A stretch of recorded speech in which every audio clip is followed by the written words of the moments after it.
My hat gets more tilted every time. Ah, anxiety news. Anxiety news. I didn't feel like moving the camera and cleaning up my desk, and I didn't feel like doing none of that shit, Browski. So I apologize. Well, I apologize. All right. Anyway, anxiety news today, this week, comes from ScienceDaily.com.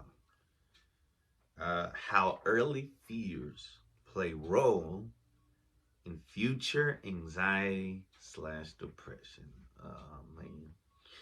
Um, this came out October 26th. I try to stay up to date on the anxiety news. Sometimes it's hard to find. Sometimes I gotta wait a few days. Um, October 26, 2022. Source, UTD. Shout out to University of Texas at Dallas. Went there for two classes, one semester. So, summary. A recent imaging study has identified early risk factors that could foretell whether an individual might develop depression in adolescence and early adulthood, finding that people who are more inhibited in early childhood and who also don't respond typically to potential rewards as adolescents are more vulnerable to developing depression later in life than they are to anxiety. That's the summary? I don't get it. All right, here's the full story.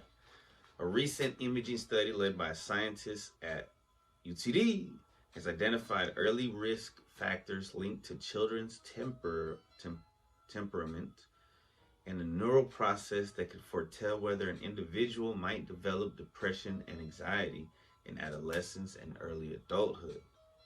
This study, published October 26 in JAMA Psychiatry, tracked a cohort of 165 individuals from 4 months old between 1989 and 1993 through age 26. Dr.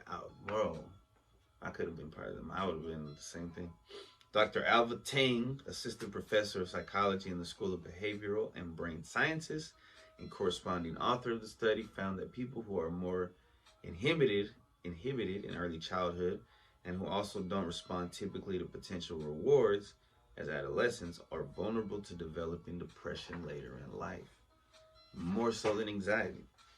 The findings highlight different mechanisms in the brain and relate them to who is at greater risk for developing different mental health issues. I feel like I look like an emo right now. Is my hair? Should I just...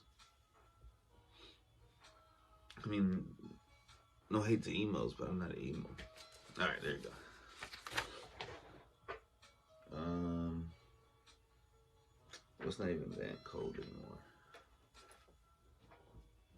So, let's see what else it says.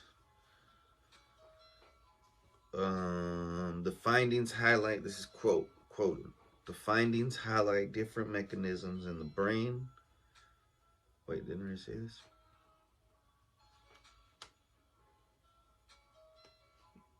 Different mental health issues, said Tang, who conducted the research at the University of Maryland, College Park, before joining UT Dallas in August. These results could inform the development of prevention-oriented treatments tailored to the individual. So I have to make sure I have to look decent. When babies are exposed to novel objects, peoples, or situations, some react positively and approach them without fear, whereas others respond with wariness or avoidance. The differentiation, oh, that's what they're talking about. I thought like if you're a kid and you are afraid of a bunch of shit, I mean, it's probably the same. Later on, you're probably going to develop like anxiety or depression. This differentiation defines uninhibited versus inhibited behavior. We know that inhibited children are more likely to have anxiety disorders later, particularly social anxiety that begins in late childhood to adolescence. Ting said, less has been known about depression, which generally has a later onset in young adulthood, but we do know that people who have had an anxiety disorder are 50 to 60% more likely to have depression later in life. So inhibited children should have higher risk for depression as well. Oh, so it is saying what I thought they were going to say. Tane's research is unique for its characterization of the subject's early temperamental risk and the protracted length of time they were studied. To show any relation with increases in depressive symptoms over time, we have to follow subjects for decades because full-blown syndromes usually do not emerge until young adulthood. That's also when life starts to fucking stress us out. Because it wasn't designed for happiness. We're designed to go work and make businesses successful, and that is supposed to equal our success, and that becomes an empty spiral. All right. Tane's research is unique for as young children, the subjects were categorized as either inhibited or uninhibited. As adolescents, they underwent functional MRIs while completing a task to measure their brain's reaction in anticipated rewards. In this case, trying to get money. Win money. We looked at the ventral striatum, a brain region well studied in terms of understanding depression in adults, to see if it's tied to maladaptive processing in the reward center of the brain, Tank said. Some study participants showed a blunted response in this brain region in reaction to potential monetary reward. The researchers found that the association between inhibition at 14 to 24 months of age and worsening depressive symptoms from age 15 to 26 was present only among those who had also showed blunted activity in the ventral striatum as adolescents. There was no similar association with anxiety. We found that behavioral inhibition was related to worsening depressive symptoms into adulthood. This supports the assertion that this temperament shows a stronger relation to developing anxiety in adolescence, but in adulthood it is tied more strongly to depression.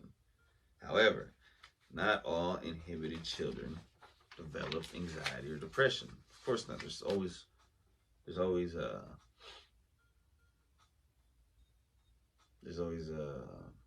what's it called? Something contradictions to the rule? No, there's always exceptions. There's always exceptions to the rule.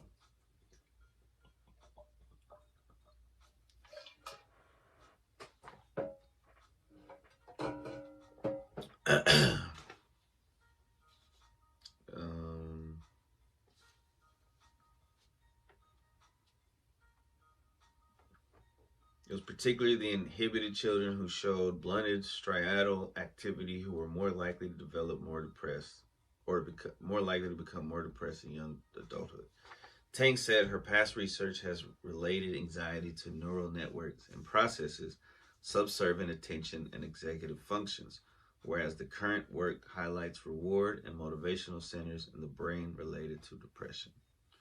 This study is new because it can separate different kinds of brain correlates for these different conditions, she said.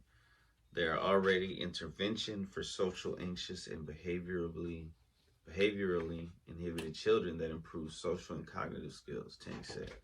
Additional interventions for these children could target motivational deficits, such as helping them to learn to actively create conditions where they can be socially engaged with peers and where they can seek out positive experiences. She said that future studies could examine the efficacy of programs that target maladaptive reward processing among anxious youth in reducing risk for later depression. Anxiety and depression are complex conditions that could be set off by a multitude of factors, genetic, environmental, and others. Here we show strong evidence that both early temperamental risk factors and maladaptive neurocognitive processing of rewards are involved in contributing to the development of depression. Interesting. So if a kid doesn't care about getting rewarded with shit, that's what kid doesn't want to get rewarded. I mean, I guess I see that. There are some that don't give a fuck. But damn, that's pretty interesting. Pretty interesting indeed. Alright, so